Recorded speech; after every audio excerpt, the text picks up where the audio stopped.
Hello दोस्तों, आप सभी लोगों का बोधियागा स्टडी में स्वागत है। दोस्तों आज हम लोग पढ़ने वाले हैं दोस्तों राष्ट्रीय गान के बारे में। क्या पढ़ने वाले हैं आज?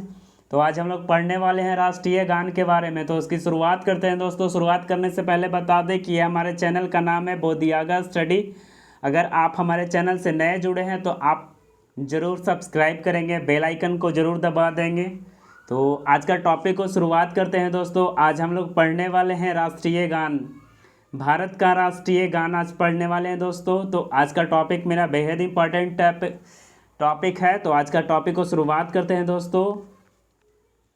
भारत का राष्ट्रीय गान, भारत का राष्ट्रीय गान की बात करें दोस्तों तो इसे इंग्लिश में नेशनल एंथम कहा जाता है। अंग्रेजी में क्या कहते हैं इसे? तो अंग्रेजी में इसे नेशनल एंथम के नाम से जाना जाता है। इसे ध्यान रखेंगे। शुरुआत करते हैं। इसका पहला वर्ड लाइन है जन गण मन अधिनायक जय है। तो इसे ध्यान रखेंगे। अगर इसके रचयिता की बात करें दोस्तों तो रविन्द्रनाथ टैगोर है।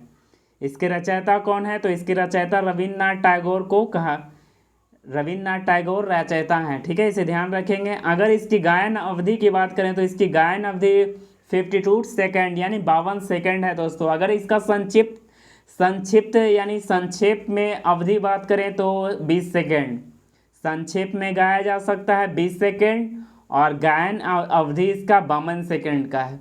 अगर इसकी रचना की बात करें तो इसकी रचना कब की गई? 1911 ईस्वी में। इसे ध्यान रखेंगे, कब की गई रचना इसकी? तो 1911 ईस्वी में की गई। पहली बार इसे गाया गया, पहली बार कब गाया गया और कहाँ गाया गया इसके बारे में जानते हैं। तो पहली बार गाया गया 1911 ईस्वी में, 27 दिसंबर 1911 ईस्वी में। अगर पूछ दे कहाँ गाया गया तो ये कोलकाता अधिवेशन में गाया गया, कांग्रेस का कोलकाता अधिवेशन में गाया गया। इसे ध्यान रखेंगे। आगे बढ़ते हैं दोस्तों। ये पहली बार छपा कब, कौन से पत्रिका में छपा? तो पहली बार छपा तत्वबोधिनी पत्रिका में। तत्वबोधिनी पत्रिका में भाग्य विधाता, भाग्य विधाता शीर्षक से।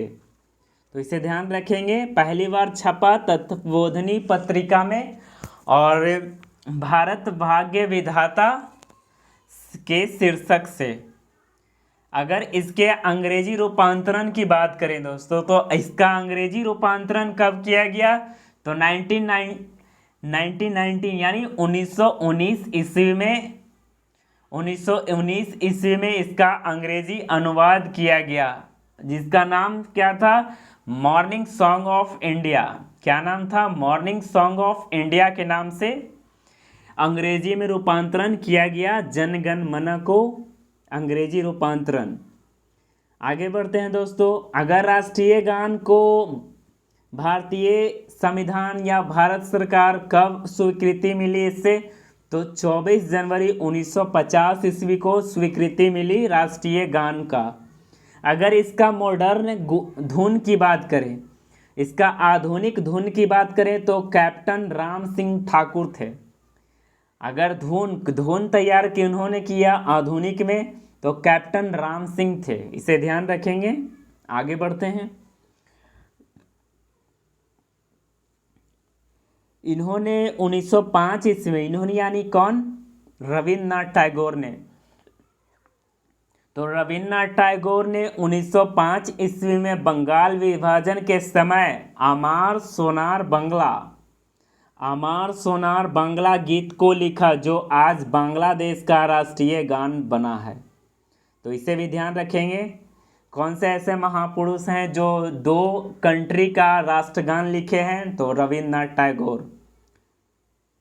तो इसे ध्यान रखेंगे। आगे बढ़ते हैं।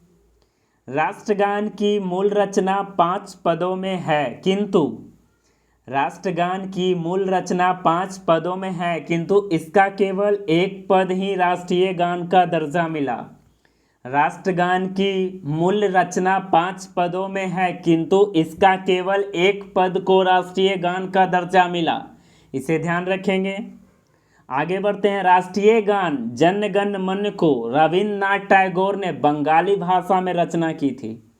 अगर पूछ दे रविन्द्रनाथ टैगोर द्वारा जन गण मन को किस भाषा में रचना की गई, तो बंगाली भाषा में रचना की गई।